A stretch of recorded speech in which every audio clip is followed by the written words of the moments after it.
So the Minister said that you're going to be her victims in a few minutes. And before that, I'm afraid you're going to be my victims. I'm hoping the translation was correct, but I guess we're doing a translation of a translation for those of you who are listening in Spanish at this point.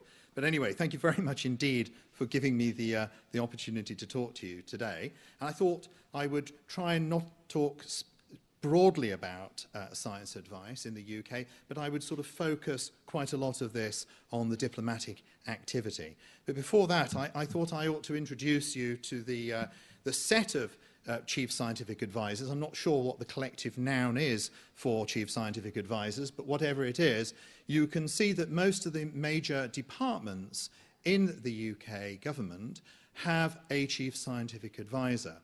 And Sir Mark Walport is the sort of boss. He's the government chief scientific advisor, that's what GCSA stands for.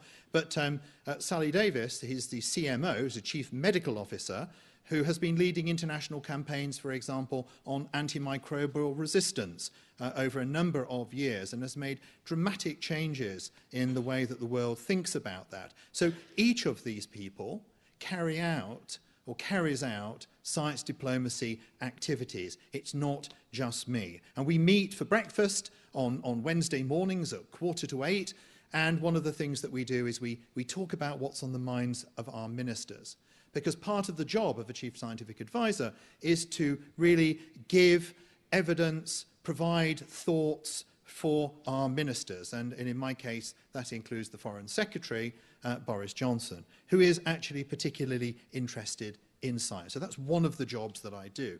The little graph at the bottom here, you'll notice, puts the Chief Scientific Advisor within the Foreign Service, within the Prosperity Directorate. In other words, thinking not only about science on its own, the innovation space, how it makes a difference to the prosperity of the UK. And of course, because of being in the Foreign Service, how our relationship with our key partners, like Spain, how the science interacts to enhance the prosperity of both countries. And then there are particular areas that we focus on. Climate change and energy has been a particular focus, but also our interest in emerging powers. So we look across, as a group of chief scientists, and myself in particular, across the full range of policy.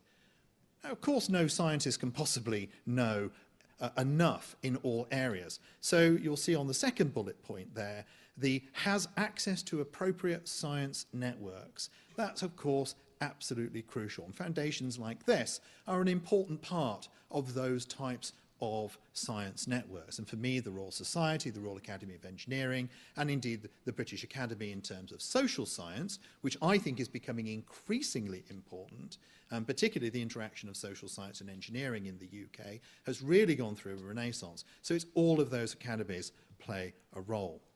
So what I do is I'm concerned about the evidence-based policy making, so science evidence for the Foreign Service, access to those science networks, but also providing leadership for the science agenda, bringing those scientists into the Foreign Office to help us, but also bringing scientists, engineers, medics, entrepreneurs, I'm using the word science with a small s here, from overseas to the UK. The best of what we have to offer internationally as an international network. And that means I'm working also with science advisors in foreign ministries in other countries. Now, in fact, the US was the first country to have a science advisor in their State Department. In fact, Vaughan Trevekian is their 8th person to hold that position. And it's very interesting for someone like me, who's only the 2nd person to hold the position in the UK system, to look at the way that that science advisory role has progressed, evolved, changed over a period of time. Vaughan does not do the same job as the 1st and 2nd people to hold that role. It has evolved, it's changed as it's been embedded in the organisation. And I think that's a really important part of the thought process is how do you embed that science policy initially, but how do you create the circumstances so that the policy process can evolve with time to suit the changing aspirations and needs. Japan, Kishi-san is the first person to hold that position, Peter Gluckman in New Zealand, science diplomacy is particularly important for a country like New Zealand, he would argue, because there is more likely to be a scientist from New Zealand working in any given country than there is perhaps for New Zealand to have a foreign policy activity in that country. So science is particularly important there. But you can see this is an evolving position. I also gain tremendously from our science attaches. And we have 90 Science and Innovation Officers. You can see the acronym there is SIN, which is, of course, a rather marvellous acronym for scientists. And there are 90 SINers across different 31 countries and territories in the world, including here in Madrid. And Sarah's details are at the bottom of this slide here. So any difficult questions you have, please do send them to Sarah and not to me. Of course, you're welcome. So there are, of course, science attaches also from other countries, including Spain, in London. So we have something called the London Diplomatic Science Club.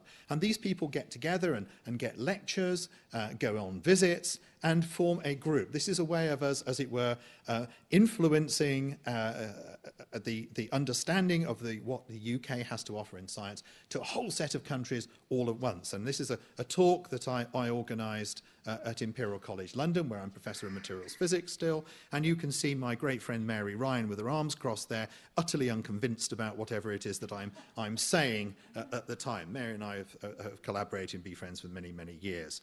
And in that case, we were talking about new materials and the development of new materials for new activities, particularly quantum technologies, as a matter of fact. And I know that your science minister is particularly interested in quantum technologies. So what is science diplomacy? And you know, if you're going to take something away from my talk, then that is that there are three aspects of science diplomacy, which therefore, from a sort of philosophical point of view, rule my thinking. There's the issue of science in diplomacy, sort of evidence-based policy making. There's science for diplomacy, and that's the building of diplomatic relations through the establishment of scientific links. You know, scientists wander across borders. They don't really, mind about the diplomatic niceties of these things, but it builds that confidence, and it's a very important part of this. And then diplomacy for science, when we call upon our diplomats to help develop the groundwork, perhaps international relations, perhaps MOUs, whatever it is. So that's the diplomacy supporting science. And that's based there, you'll see a Royal Society report from 2010. And that's a document I strongly urge you to have a look at. And we'll be hearing from the Royal Society in a little bit later. I actually think there's a fourth area, and that is the science of diplomacy. In other words, trying to understand what works, how it works, and where it will work. Remembering that, of course, that what will work in one country to one way of thinking may be a complete disaster in another setting. We have to always, of course, bear that in mind.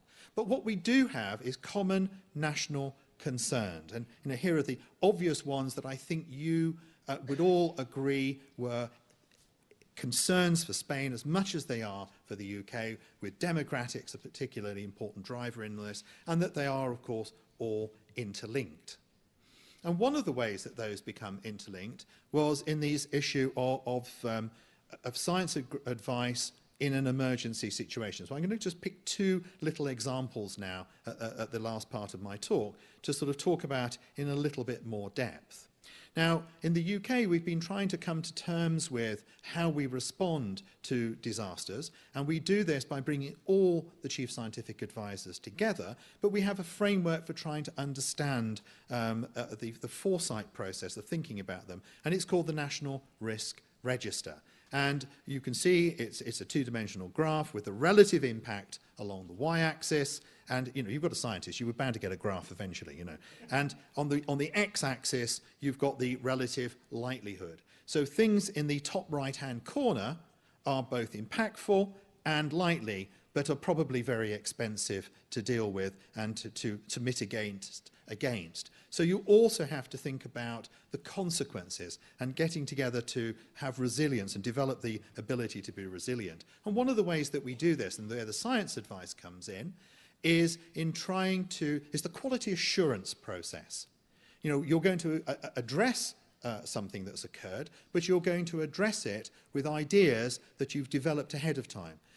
is the science that's underpinning those decisions really appropriate for the details of the issue that's occurred? So we have something called the Scientific Advisory Group in Emergencies, SAGE, and here are some examples since 2009 where SAGE has been stood up, and it then gives advice to the Prime Minister. You've got pandemic flu. You can see it every year there is a major issue. 2014 we had both floods and Ebola. Floods, if I take that example for just 2 moments, we have a neighbour, Holland, which understands very well about how to deal with the challenges associated with flooding. So you can see immediately the Foreign Office interest in reaching out to our neighbours to get them to help us to address the challenges that we found in the flooding. You can also see in 2011 there is that the graph on Fukushima, the 4 little photographs, and that actually always fills me with a slightly concerned.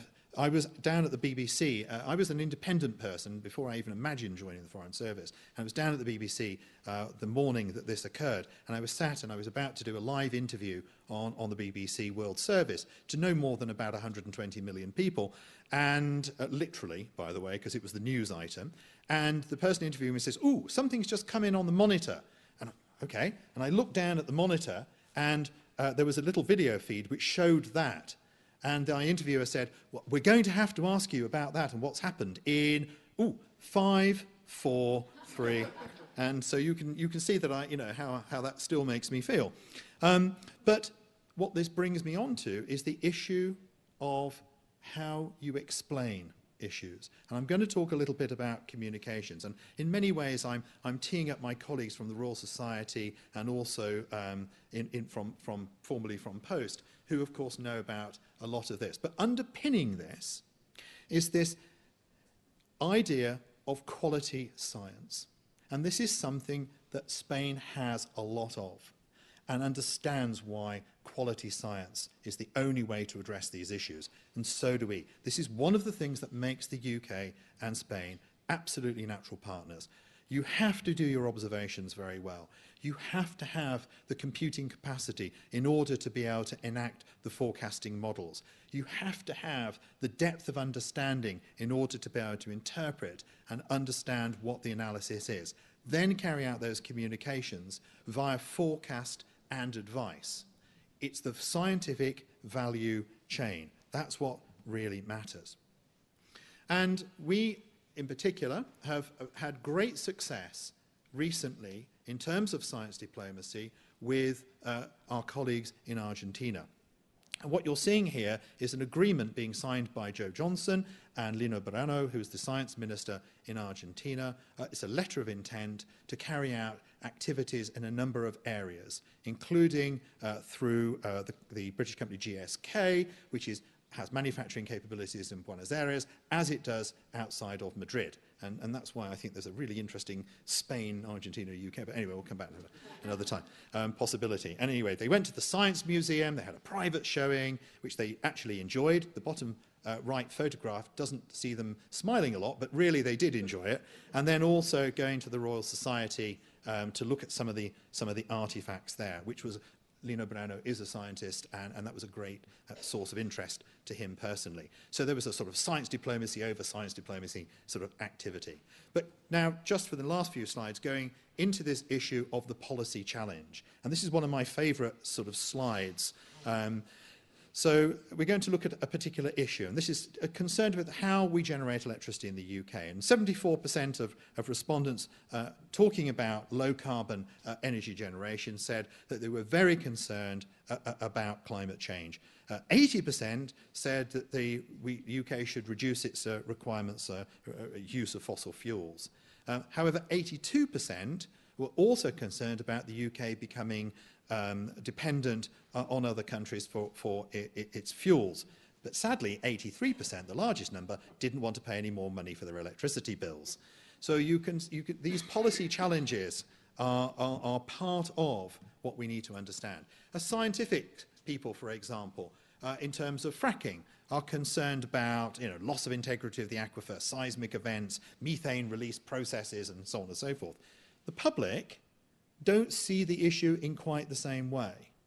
They aren't concerned about the detailed quantum mechanics, but they are very concerned and have a very strong sense of the risk issues. And trying to sort of link those up, of course, is one of the great challenges that science advisory processes can help to overcome. But the good news is that if you look at a general, this is the veracity index that the pollsters Ipsos Mori did, and this is basically saying, who do you trust to tell you the truth?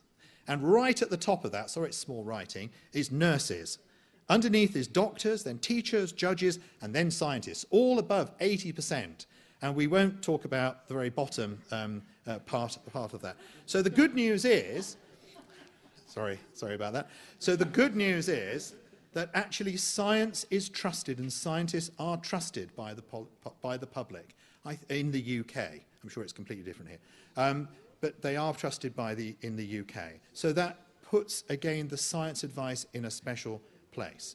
As long as there are clear roles and responsibilities for the science advice giving, that the science advice is seen to be independent, and then also that we maintain the transparency and openness. And again, there's another sort of document that I'm sort of pointing towards here in this regard, which sort of thought about these sorts of ground rules ahead of time. And of course they're common sense, and you know what they are ahead of time. But principles of science advice to governments, and that was a document published in 2010. And last slide, I was just thinking about, as I've been now in the Foreign Service for just over 4 years, and I was trying to think, what do I now think I should have ensured before I said yes to the job in the first place? What is necessary for a successful Chief Scientific Advisor? And I think it comes down to sort of 4 areas. There's the collaboration within government, that the department feels ownership of the positions of the science advisors, and that promotes and offers access across government departments. And part of my time in the Foreign Service has been to really try to convince that the top people in the Foreign Service, the ambassadors, to really feel ownership of this position. And I think certainly here, I don't think I absolutely feel confident, but that's been a very important part of my work. Communication and support within the Home Ministry. Having access to ministers. How do you talk to ministers? I wished I'd been given a couple of lectures on how to talk to ministers before I started. I think that would have been very important. And that to ensure the positions are adequately resourced. Probably that's the most important thing in these times of austerity. The relationship to the community, to maintain that. I mean, I still do one day of work working as a professor of materials physics at Imperial College, and it's hard, but I still feel that's extraordinarily important for the credibility. And then access, I'm coming back to that comment at the very beginning, access to the right sorts of teams within government and then more broadly, because without that, you can't possibly expect to generate robust evidence. And then the last thing I think a science advisor has to do is they have to be able to expect the unexpected and smile when they're being asked to do something that perhaps they don't feel entirely comfortable with. And I'm frightened to death of snakes, and so that is not really a smile. That is truly a grimace. So you have to learn to make a grimace look like a smile. Thank you very much indeed.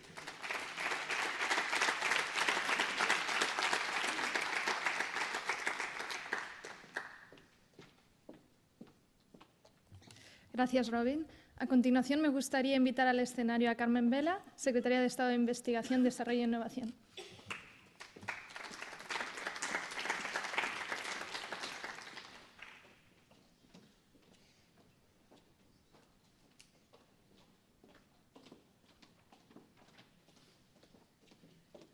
Buenos días de nuevo. Ya estaban ustedes advertidos. No sé yo si es muy buena idea que hable primero el profesor avanzado y luego el alumno interesado, porque van a apreciar claramente las diferencias, pero mire, ¿cómo es esto de que el que tiene y lo ofrece no puede hacer más? Bien, el asesoramiento científico en España es un deseo. Tiene el título de esta presentación, pero es un deseo. Es algo en lo que hemos empezado a trabajar y en lo que vamos a seguir trabajando porque creemos que es bueno para nuestro sistema de ciencia, tecnología e innovación, creemos que es bueno para nuestro país.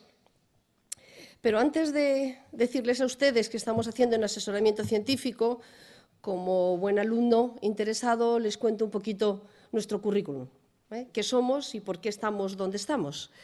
La ciencia española es una ciencia treintañera, no tiene todavía más recorrido. La primera ley de la ciencia data del año 86, es decir, 31 años. Y después de este periodo tenemos una segunda ley de la ciencia en el año 2011. A pesar de ser relativamente joven, como lo somos, es una ciencia joven, pues nos hemos ubicado, depende mucho de los rankings, ya saben ustedes que varían, pero estamos entre la 10ª y la 11ª posición en cuanto a producción científica. Es decir, no se nos ha dado mal en estos 30 y poquitos años de existencia. Si queremos ver cómo se ha hecho, si hemos tenido recursos, si los hemos utilizado bien o no, pues hay unos datos recientes que nos dicen que España es el 0,7% de la población mundial, es el 1%, dedicamos el 1%, somos el 1% de todo el gasto mundial en I+D+I y contribuimos con el 1,7% de los investigadores, porcentajes pequeños. Con estos porcentajes somos capaces de ser responsables del 3,1% de toda la producción científica mundial, del 4,3% de las publicaciones científicas excelentes, del 6,7% de las publicaciones en las revistas más importantes y del 7,7% de toda la colaboración internacional. ¿Qué nos dicen estos datos? Pues que somos un sistema joven, somos un sistema pequeño, pero somos un sistema eficiente.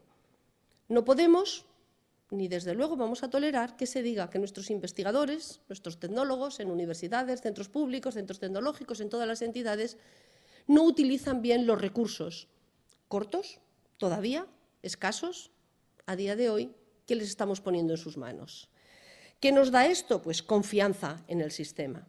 Y cuando nos confrontamos con otros países, y entonces no nos evaluamos nosotros mismos, tenemos la teoría de que la evaluación y el evaluado a la máxima distancia posible, pues cuando Europa, simplemente como un dato en Horizonte 2020, datos agregados de participación de empresas, de universidades, de todos los actores del sistema, lo que nos hace nos ubica, como ven en esta diapositiva, en la 4ª posición, cuando en el anterior programa marco, el 7º programa marco, ocupábamos la 6ª posición. Hemos pasado a Italia y a Holanda y digamos que nos acercamos peligrosamente a Francia, peligrosamente para ellos. Nosotros estaríamos encantados de adelantar a un país como Francia. Lo del Reino Unido lo tenemos un poco más lejos, pero todo se andará. De hecho, a día de hoy, estos son los datos absolutos de participación en porcentaje, pero si buscáramos la diferencia que hay entre la aportación que hace cada país y lo que retorna, por primera vez en Horizonte 2020 estamos retornando más de lo que aportamos. España aporta en torno al 8%, el retorno está siendo del 10%, y nos adelanta ahí también por goleada el Reino Unido, es el país que más retorno tiene, más margen, aportan el 14%, retornan el 20%, y en números relativos también estaría antes que nosotros Estonia, pero no en números absolutos por el tamaño del país, con lo cual a día de hoy somos el segundo país en retorno de la Unión Europea. Y esto solamente se debe a que tenemos una comunidad científica de ciencia, de desarrollo y de innovación eficiente y que trabaja. Imagínense ustedes, si estamos así con recursos limitados, ¿cómo vamos a estar en cuanto los recursos no sean limitados? Y créanme que trabajamos para que eso ocurra ya o casi ya. ¿Qué experiencia tenemos en asesoramiento científico? Pues si quieren les digo, nosotros empezamos por el revés. Nosotros empezamos poniendo el movimiento en marcha. España, como comentaba Robin, como toda Europa, como todo el mundo, en el año 2014 tenemos una enorme crisis en salud, es la eclosión del virus del ébola, la salida de ébola del continente africano, donde hasta entonces, salvo pequeñísimas excepciones, había estado recluido, y el virus llega a nuestro país. Y llega a nuestro país de una manera, en primer lugar, traído Un paciente llega enfermo de ébola y fallece, otro paciente llega enfermo de ébola y fallece, pero de repente aparece un paciente infectado en nuestro país. Cambia mucho. Tenemos ya el problema global, pero radicado en nuestro territorio.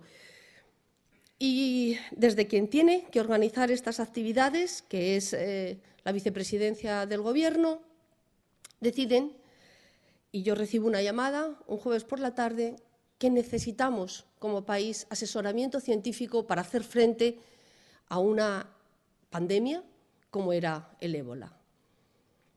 Y como hacemos las cosas en nuestro país, de un jueves para un viernes, de un jueves a las 9 de la noche para un viernes a las 7 de la tarde, tenemos constituido un comité científico. Un comité científico que se empieza a sentar en estas salas que ustedes tienen, mañana, tarde y noche, los primeros días, todos los días, las primeras semanas, una vez a la semana los siguientes meses. Y con mucho trabajo, con mucha dedicación, se consiguen muchas cosas. La primera, salvar al paciente, que ese era el objetivo. La segunda, determinar la epidemiología. Y la tercera, tranquilizar a la sociedad. No por orden riguroso, porque fueron al revés. Primero, ser capaces de decirle a la sociedad, oiga, están ustedes en buenas manos. El Gobierno ha puesto en manos de los científicos, se ha puesto a trabajar junto con ellos, primero para darles la tranquilidad de esto es lo que está pasando. Y ocurrió en muy pocos días.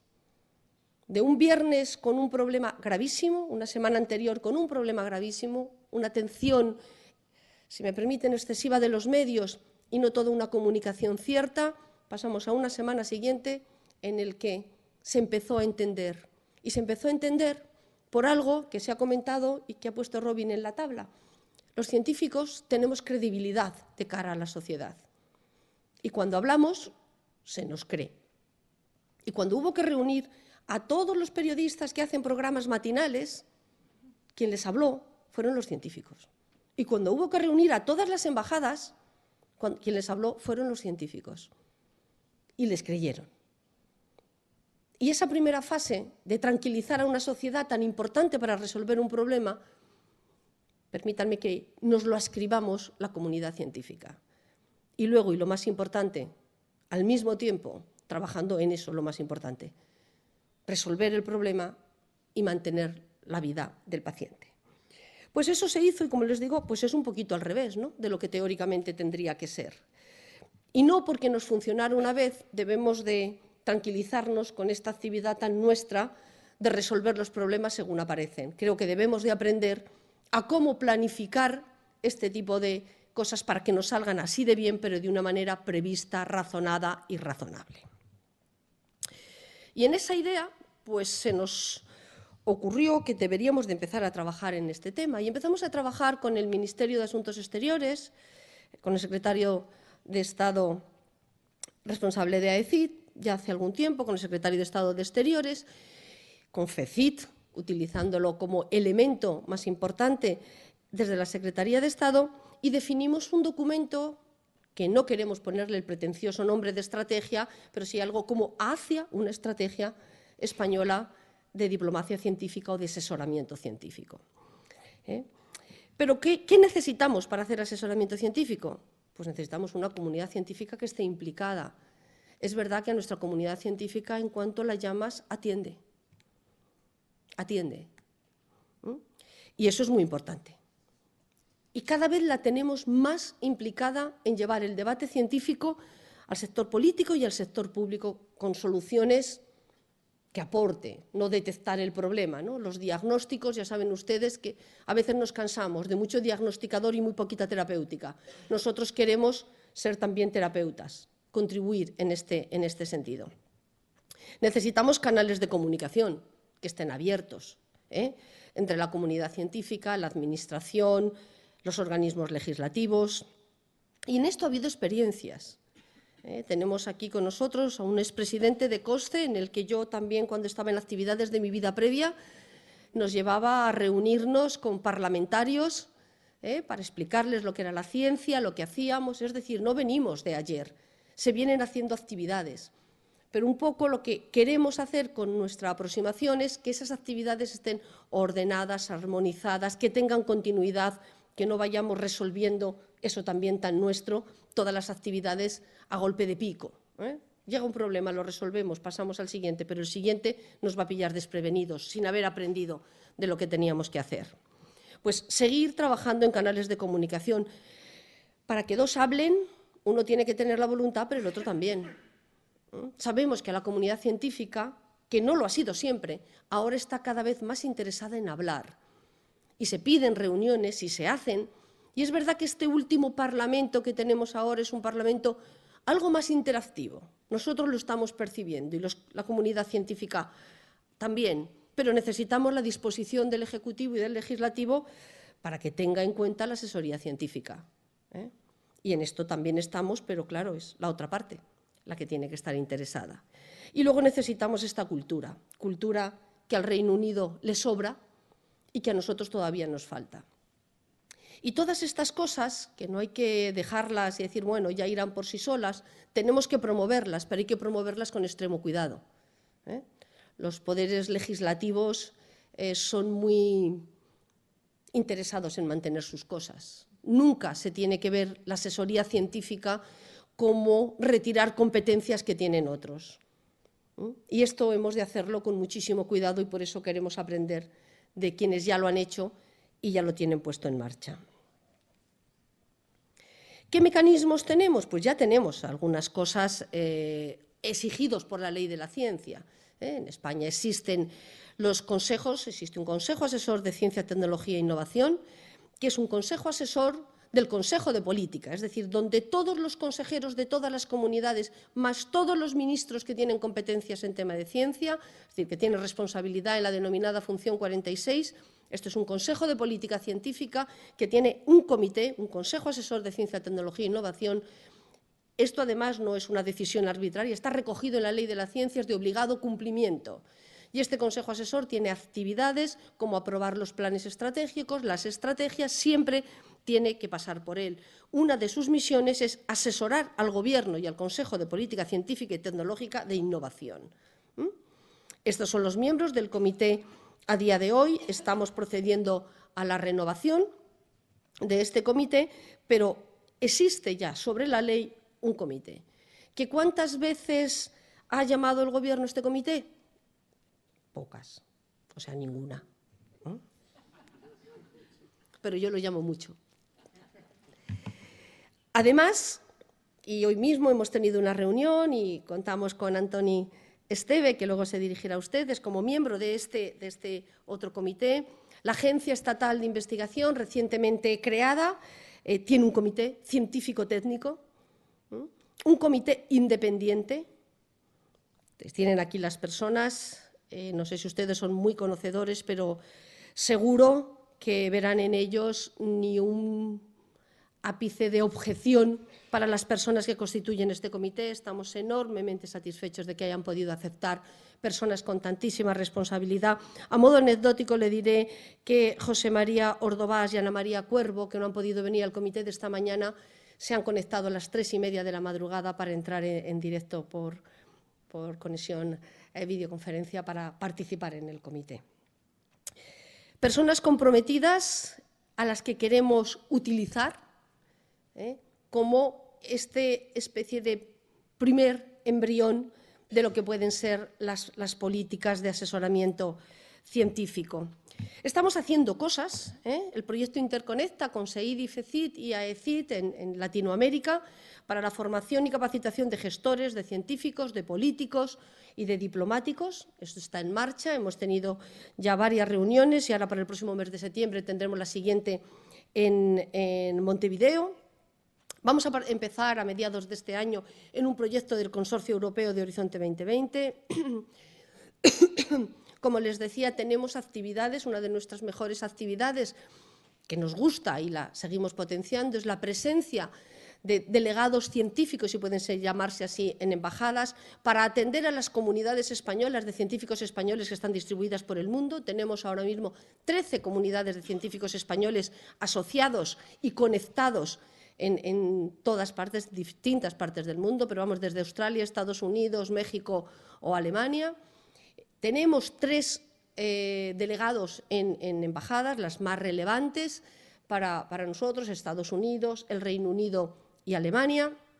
Queremos que esto se siga impulsando y, claro, nuestro sueño es evidente que es colaborar con nuestros colegas de Asuntos Exteriores y que haya de verdad una persona, lo mismo que hay un delegado de Comercio, otro delegado del Ministerio de Educación, que haya una persona de Ciencia y de Innovación, es decir, que llenemos de Saras Cebrianes las embajadas por todas partes. ¿Qué estamos haciendo también con estas unidades que tenemos fuera? Pues aprender mucho de ellos, porque, por ejemplo, en el Reino Unido, CERU, que cumple la Asociación de Investigadores Españoles en el Reino Unido, que cumple ya 5 años y que compartiré con ellos en el próximo mes de julio, tienen un programa de embajadores para la ciencia, intercambian científicos y diplomáticos. Cada uno pasa un día o 2 trabajando en un sitio o en otro. Yo no estoy tan segura si hiciéramos aquí esto con los miembros del Parlamento. A lo mejor no les gustaba mucho ni a nuestros científicos estar en el Parlamento, pero vamos a pensar, queremos hacer reuniones, sobre todo con el comité, con la comisión que lleva los temas de ciencia, sentarnos, contarles cómo es nuestro sistema, en qué participamos, qué hacemos, qué estamos, que visiten centros de investigación y establecer esas conexiones fundamentalmente con esta comisión. Porque quizá diseñar para el 18 un programa a lo mejor es un poco prematuro. Vamos a dar unos pasos intermedios. ¿Qué es lo que estamos haciendo? Pues dar muchos pasos intermedios. Pasos pequeños que vayan constituyendo una agenda. Queremos que en la escuela diplomática se den más horas de ciencia. No muchas más, pero se dan 2. Yo creo que para 10 aún podríamos llegar. Queremos que haya investigadores en ministerios. Todavía no vamos a tener un Robin Greenberg o un Turrican o otras personas que están en estos, pero sí que queremos que haya la posibilidad de contacto. Hemos trabajado ya con el Ministerio de Agricultura, concretamente con la Secretaría de Estado de Medio Ambiente, uno de los sectores donde más cosas están pasando, a pesar de algún que otro presidente, y esto lo queremos seguir incentivando. De hecho, hemos hablado con ellos y hoy mismo estamos solicitando a una lista corta de investigadores en cambio climático si les parece bien que sus nombres sean aportados a la Secretaría de Estado de Medio Ambiente y que sirvan de primera conexión. Pasos todavía pequeños, nada comparable con lo que tienen nuestros colegas, pero sí que van en esa dirección de hacer nuestro modelo de asesoramiento científico. Hablábamos ayer por la tarde con Robin que no se trata de copiar y pegar. Los sistemas son diferentes, las sociedades son diferentes, pero sí aprender y ser capaces de transcribir. Estamos haciendo cosas, no quiero yo entretenerme más, que sepan que hay una voluntad clara y convencida y que tenemos la idea en esta Secretaría de Estado siempre y para todo, que no pretendamos que las cosas cambien si siempre hacemos lo mismo. Contamos con su colaboración para luego en la mesa redonda que nos sigan aportando ideas por si nos quedamos cortos, pero creo que por parte de la comunidad científica hay voluntad de interacción y vamos a promover que en la otra parte la haya también, y estoy convencida de que a lo mejor dentro de un año ya puedo yo sacar también fotos como Robin de quién están en cada uno de los ministerios. Muchísimas gracias, muy buenos días.